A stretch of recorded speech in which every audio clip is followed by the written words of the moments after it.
Apocalipse capítulo 5, verso de 1 a 14. Lá diz assim: Vi na mão direita daquele que estava sentado no trono um livro em forma de rolo, escrito por dentro e por fora, e selado com 7 selos. Vi também um anjo forte, que proclamava com voz forte: Quem é digno de quebrar os selos e abrir o livro? Ora, nem no céu, e nem sobre a terra, e nem debaixo da terra, ninguém podia abrir o livro, nem mesmo olhar para ele. E eu chorava muito, porque ninguém foi achado digno de abrir o livro, nem mesmo de olhar para ele. Então um dos anciãos que me disse: Não chores, eis que o leão da tribo de Judá, a raiz de Davi, venceu para quebrar os 7 selos e abrir o livro. Então vi, no meio do trono e dos 4 seres viventes, e entre os anciãos, em pé, um cordeiro que parecia que tinha sido morto. Ele tinha 7 chifres, bem como 7 olhos, que são os 7 Espíritos de Deus enviados por toda a terra. O cordeiro foi e pegou o livro da mão direita daquele que estava sentado no trono. E quando ele pegou o livro, os 4 seres viventes e os 24 anciãos se prostraram diante do cordeiro, tendo cada um deles uma harpa e taças de ouro cheias de incenso, que são as orações dos santos. E cantavam um cântico novo, dizendo: Digno és de pegar o livro e de quebrar os selos, porque foste morto e com teu sangue compraste para Deus os que procedem de toda tribo, língua, povo e nação. E para o nosso Deus os constituíste reino e sacerdotes, e eles reinarão sobre a terra. Vi e ouvi uma voz de muitos anjos ao redor do trono, dos seres viventes e dos anciãos, cujo número era de milhões e milhões e milhares de milhares, e proclamando em voz forte: Digno é o Cordeiro que foi morto de receber o poder, a riqueza, a sabedoria, a força, a honra, a glória e o louvor. Então ouvi que toda criatura que há no céu e sobre a terra, debaixo da terra e sobre o mar, e tudo que neles há, estava dizendo: Aquele que está sentado no trono e ao Cordeiro sejam o louvor e a honra e a glória e o domínio para todos sempre. E os 4 seres viventes respondiam: Amém. Também os anciãos se prostraram e adoraram. Nós vamos mergulhar nesse assunto e nessa simbologia toda que o Apocalipse ele nos mostra, nos expõe a partir da observação prática e cultural de um homem do primeiro século da era cristã, que faz comparações com uma visão sobrenatural, simbólica, algo sem precedente, algo que não se compara a nada que ele havia visto, mas ele tenta aproximar formas muito diferentes do seu mundo, tentando associar a elementos que ele conhece. João começa a descrever aquela visão que se abre no céu, abre-se uma porta, que nós vimos no capítulo 4, semana passada. Essa porta se abre e Deus mostra para ele, começa a mostrar as coisas que haveriam de acontecer. Eu queria trazer um pouco um sentimento, antes da gente explicar as simbologias, de uma coisa que está dentro de nós, está dentro de muitos de nós. Nós temos uma necessidade de, quando enfrentamos uma dificuldade na vida, quando somos abatidos por uma frustração, nós pensamos numa frase que diz: dar a volta por cima, retomar aquilo que eu perdi. E aí a gente começa a usar exemplos e a gente começa a observar e lembrar, e o cinema, a dramaturgia, se aproveita desse inconsciente social de desejo de dar a volta por cima diante de uma situação difícil e faz filmes e produz filmes. E aí você vai ver o exemplo daquele filme Tropa de Elite, Capitão Nascimento, que na primeira edição ele tem como inimigo a criminalidade. O inimigo é o crime organizado. Já na edição 2, que é o Tropa de Elite 2, ele enfrenta outros inimigos, que são políticos, corruptos. E aí ele se vê desmerecido, desvalorizado, tendo que conviver com a injustiça praticada por seus próprios chefes. autoridades civis. E aí ele, diante de uma situação que foi mal sucedida, uma operação que teve um ruído muito mal ao ouvido do governador, ele teve a sua honra abatida ali, como alguém que fez uma operação mal sucedida. O governador queria despedi-lo, o governador queria eliminar, exonerá-lo, mas ele ganhou tanta apreciação da opinião pública que o governador foi obrigado ao quê? A promovê-lo a secretário de Segurança Pública naquele momento. E aí ele solta aquela frase assim que quem está assistindo gosta muito, né? Ele, em outras palavras, ele diz: tentaram me derrubar, mas quando eu caí para cima, parceiro. Ele usa essa frase e é muito engraçada, né? Uma pessoa que caiu para cima. E depois de ele ter enfrentado tudo isso, ele começa a ganhar popularidade, ele é o herói do filme. Você vê também outros exemplos de palestrantes motivacionais, como Oscar Schmidt, que era um jogador de basquete de grande sucesso, bem sucedido, e tem um problema no joelho, e depois ele fica muito tempo parado, foi chamado para ser jogador da NBA, e ele não vai, prefere ficar no Brasil para poder participar da seleção brasileira. Ele corrige os problemas do joelho, faz a operação e volta jogando um absurdo. É um cara que deu a volta por cima.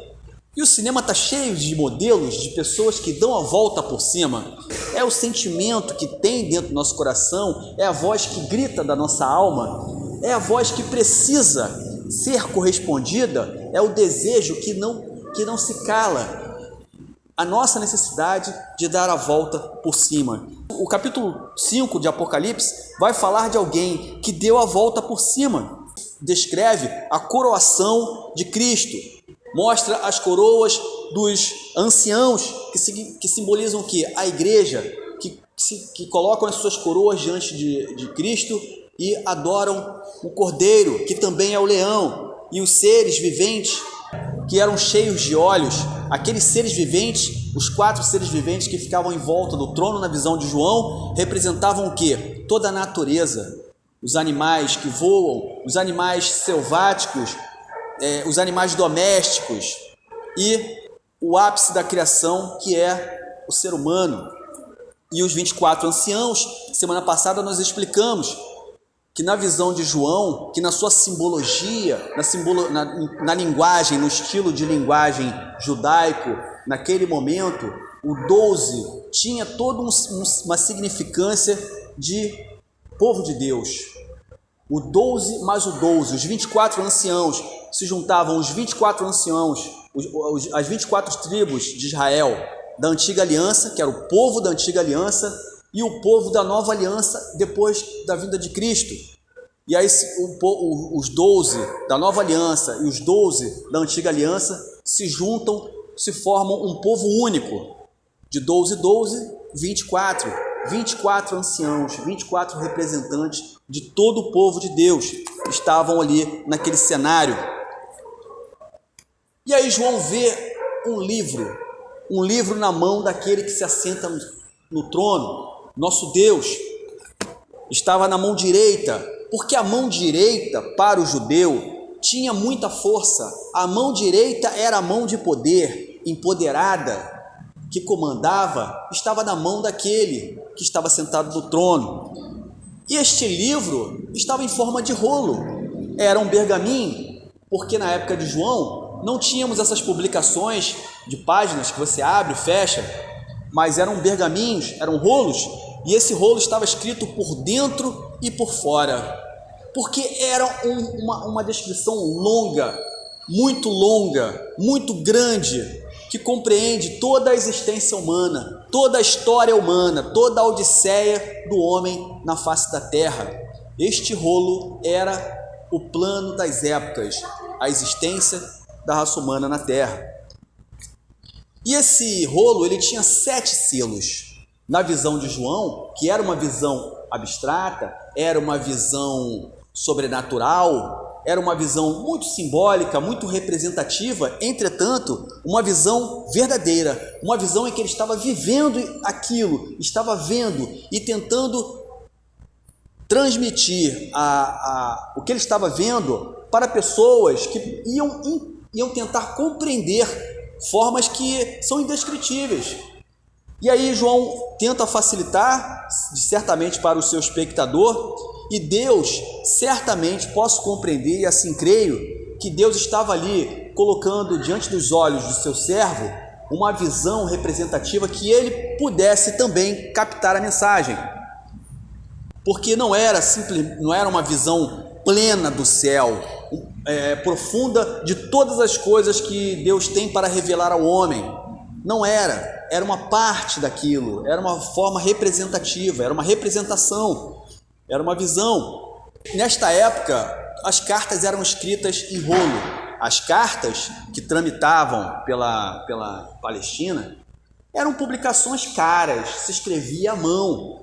Era muito caro, tanto a escrita quanto o transporte dessas informações. E elas eram fechadas com uma coisa chamada selo, que era derretido uma espécie de massa e colocado ao longo desse rolo fechado. Essa massa secava e ela trancava o rolo fechado e recebia um carimbo. E não era qualquer pessoa que podia abrir esse selo. Eram pessoas especiais, eram pessoas dignas de abrir aquele selo. Isso numa carta normal. João está falando de uma publicação muito especial, que estava na mão do próprio Deus.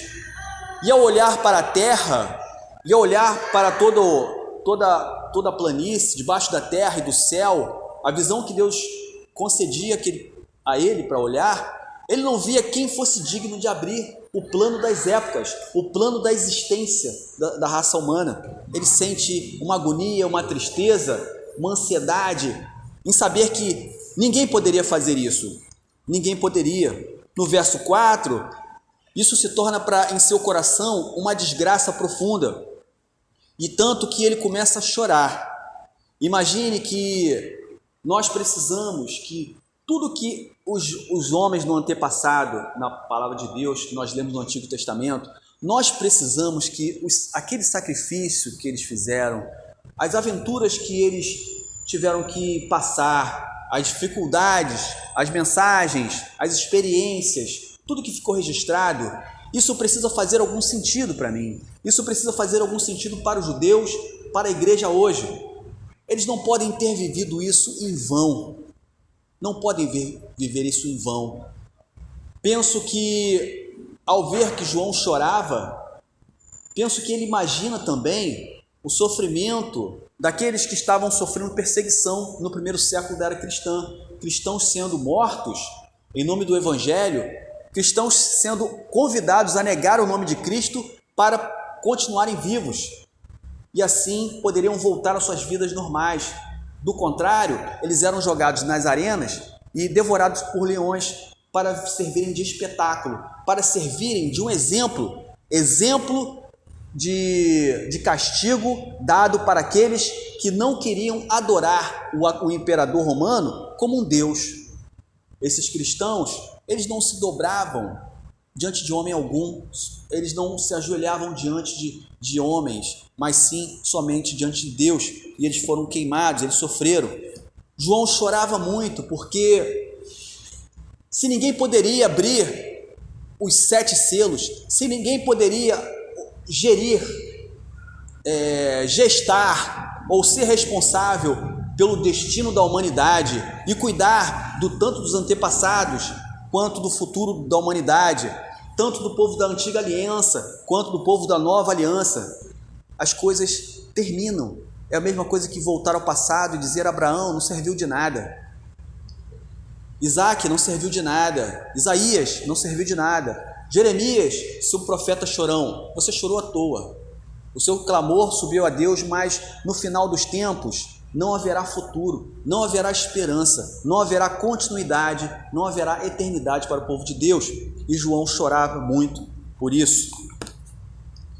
No verso 5, a esperança, ela surge, ela é anunciada, porque um dos anciãos, ele fala: não chores, não chores. Eis que o leão da tribo de Judá, a raiz de Davi, venceu para quebrar os 7 selos e abrir o livro. Eu me lembro de um filme muito interessante que o nome é O Dia em que a Terra Parou. É um remaker, né? É uma refilmagem de uma outra produção muito antiga, O Dia em que a Terra Parou, no início do cinema. E aí a última edição foi feita com aquele Ken Reeves, que ele é o homem que vem do espaço e ele interage com algumas pessoas, alguns personagens da história, e eles fazem uma parada na Terra, e ele está destruindo a Terra, e a Terra para. Naquele dia, tudo que se faz no planeta para, os conflitos, o trabalho, toda atividade profissional, toda comercial no planeta, tudo fica em choque. O mundo para observar a visita daquela nave, daquele ser enorme que vieram para destruir o planeta. E aí, ao conversar com um dos personagens, aquele ser explica por que ele estava destruindo a Terra. Ele estava dizendo que nós viemos destruir esse planeta porque vocês mesmos já estão se destruindo. Vocês se destroem, vocês não se respeitam, vocês não percebem o valor que a Terra tem, o presente que é a vida e o quanto é importante cuidar da vida, cuidar dos outros. Vocês são egoístas, vocês estão se destruindo. Então, nós viemos aqui para destruir vocês. E qual é a diferença? É muito interessante, ele te leva para uma reflexão. João, nesse momento, ele para. Ele me faz me lembrar do filme O Dia em que a Terra Parou. E João para pensar, nada valeu a pena, nós vamos acabar. Nós vamos acabar, nada faz sentido. Mas ele estava ali, e ele viu os 24 anciãos, e ele viu aquele trono, o grande trono de Deus, ele viu o mar de cristal em volta do trono. E então o ancião diz, o leão da tribo de Judá, que também é o cordeiro, ele é digno de abrir os selos. E aí, nesse momento, aparece uma figura no cenário, naquele cenário celestial, naquele cenário tão estranho, tão diferente. Aparece um cordeiro. O cordeiro aparece. No meio do trono, ele aparece. No meio dos 4 seres viventes, entre os anciãos, de pé, aparece o cordeiro. E ele parecia ter sido morto. Essa frase de João, ela identifica imediatamente a pessoa de Cristo, o cordeiro, aquele que morreu, que sofreu por nós, morreu como um cordeiro. E ele se fez como cordeiro. Isso estabelece links, né? Hiperlinks ao longo da Bíblia inteira.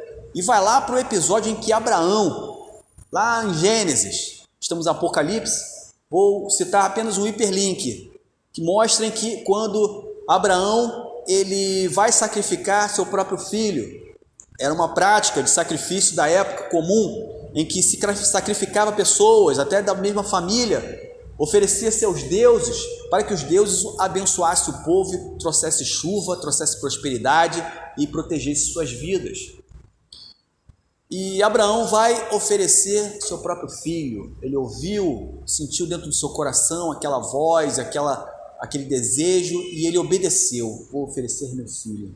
E naquele momento em que ele coloca Isaac deitado ali no feno, na palha, enfim, nos gravetos, e ele vai imolar seu próprio filho, uma voz diz para que ele não faça isso. E aparece por trás das pedras, aparece o quê? O cordeiro. Aparece o cordeiro. Porque Deus, ele te ama tanto, ele nos ama tanto, que ele não quis sacrificar a sua igreja, que se representava ali, Isaac. Deus não quer o sacrifício da igreja, derramar o sangue da igreja desta maneira. E Deus se fez carne e habitou entre nós, e ele se ofereceu a figura de Jesus Cristo. Ele é o cordeiro, e o cordeiro é imolado, o cordeiro é oferecido como sacrifício no lugar de Isaac, e assim ele é oferecido no lugar da igreja. Cristo morreu pela igreja, morreu em nosso lugar, se sacrificou, ofereceu o sacrifício dele mesmo, para ele mesmo, para Deus Pai, Deus Filho para Deus Pai. Portanto, Aquele cordeiro que aparece no céu, diante do trono daquele que segurava o livro, ele tinha aparência de que havia sido morto. E ele tinha 7 chifres. 7 chifres. Um cordeiro com 7 chifres e um cordeiro com 7 olhos. É uma figura muito estranha, muito enigmática, mas tem um significado. Nós explicamos que nós queremos ler o livro de Apocalipse e compreender de forma facilitada, de uma ordem cronológica e bem mastigada, né? Só que a linguagem apocalíptica, ela é um gênero de linguagem do primeiro século, onde se escrevia muitas publicações, não só por parte do apóstolo João, mas outros autores também escreviam mensagens apocalípticas. As mensagens apocalípticas, elas tinham esse caráter de caos, ela tinha também uma associação com números. E aí nós podemos ler o Apocalipse e gostaríamos muito de eliminar esses números. Não quero tirar conclusões numéricas, mas ao longo da leitura você vai observar que tem tanto número, mas tanto número esse livro, que não dá para ignorar. Infelizmente eu preciso incluir a questão do número, porque os números são muito expressivos. E o número 7 no Apocalipse, nós explicamos semana passada, que ele tem um significado de plenitude, de completude, pleno, de suficientemente, de grande, de preenche tudo, né? Ele tem 7 chifres, e os chifres no Apocalipse significa poder, é o poder. Não, mas a nossa cultura, o chifre tem uma coisa assim, uma conotação de demônio, demoníaca, de fato, na nossa cultura, mas não é o significado no Apocalipse. No Apocalipse, o chifre significa poder. Quanto maior o chifre, quanto mais chifres, mais poder. E esse cordeiro, ele tinha 7 chifres. É como se dizer que ele tinha todos os chifres possíveis. Ele tinha todo o poder. É um cordeiro que tinha todo o poder.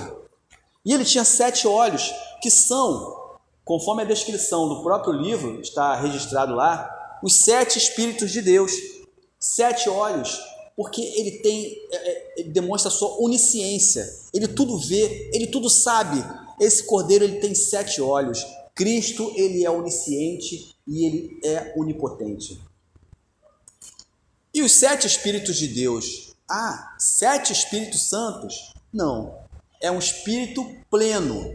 Novamente 7, é o Espírito poderoso, é o Espírito que preenche toda a terra, é o Espírito na sua plenitude, no seu poder imenso. No verso 7, no verso 8, o poder de Cristo, ele fala sobre o poder de Cristo. O Cordeiro pegou o livro na mão direita de Deus Pai, e ele passa nesse momento a ser o governante do universo. E se nós fôssemos colocar em ordem cronológica, quando aconteceu isso, em que momento aconteceu isso, a ordem dos fatos, né? Nesse momento você poderia dizer assim, cenas dos capítulos anteriores. O que aconteceu no capítulo anterior? Nos capítulos anteriores, vamos voltar ao passado. Cristo havia sido crucificado, Cristo havia ressuscitado no 3º dia. Depois de ressuscitado, Cristo caminhou entre os apóstolos, encontrou com os discípulos no caminho de Emaús.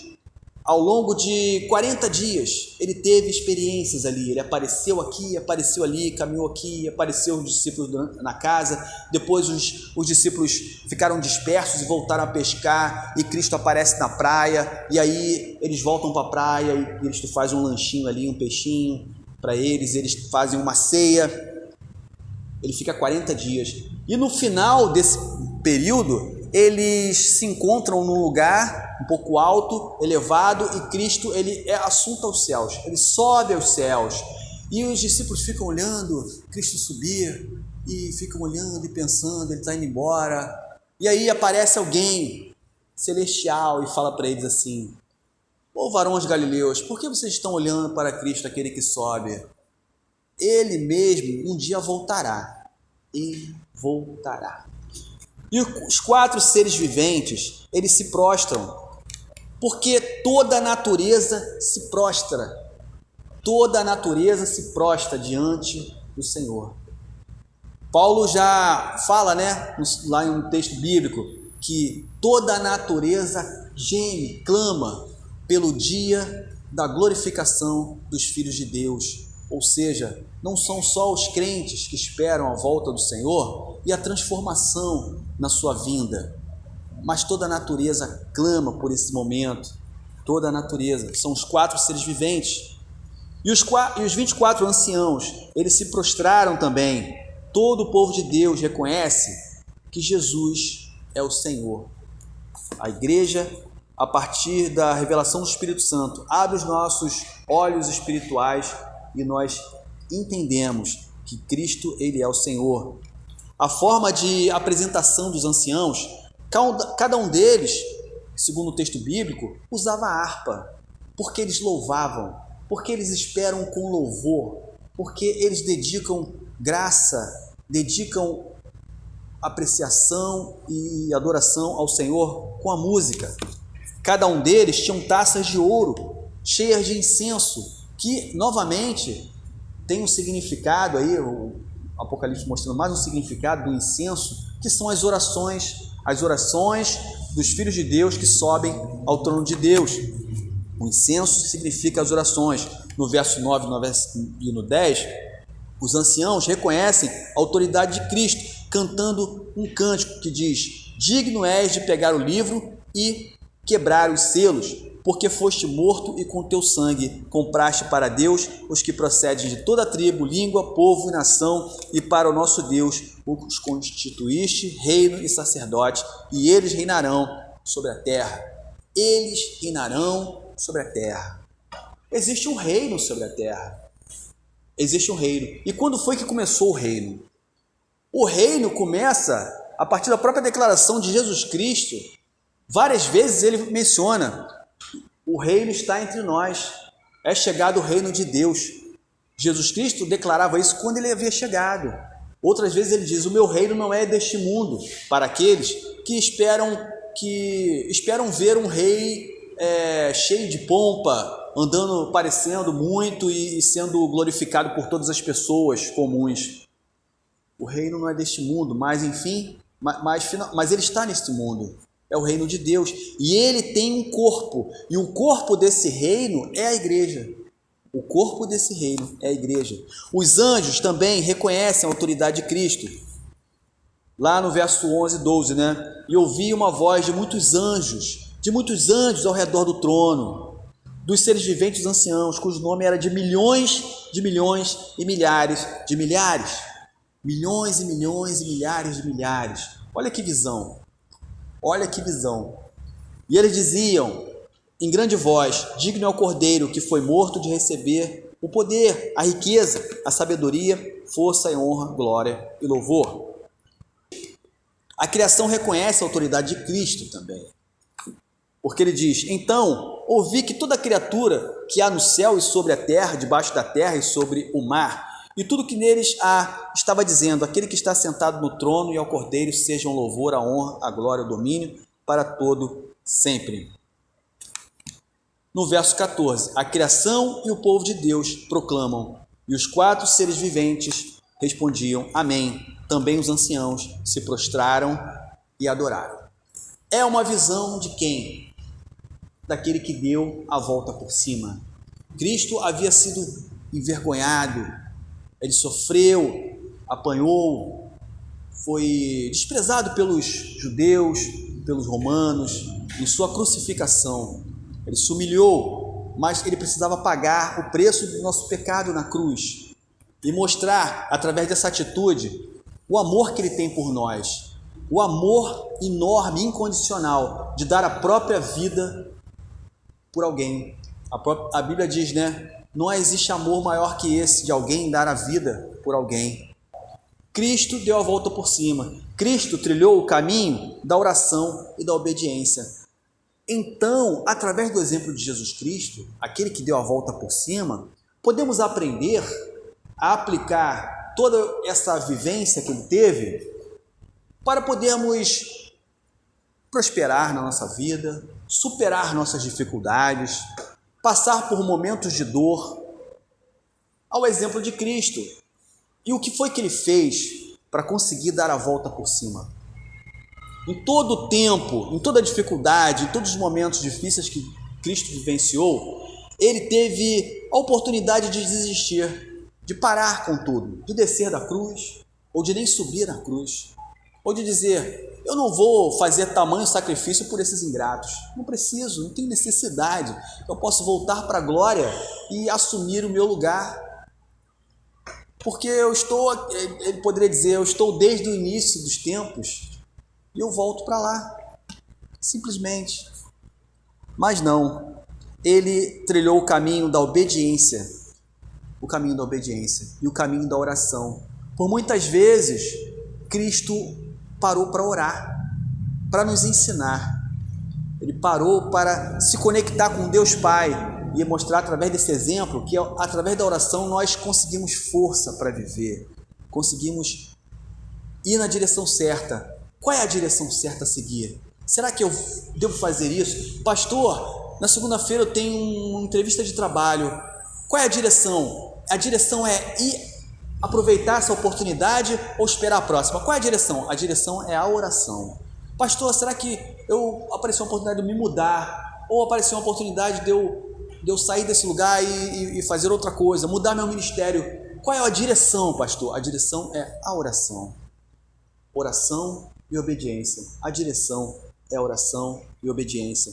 Cristo foi perseverante nas adversidades e no final do sacrifício ele venceu a morte. Cristo venceu a morte.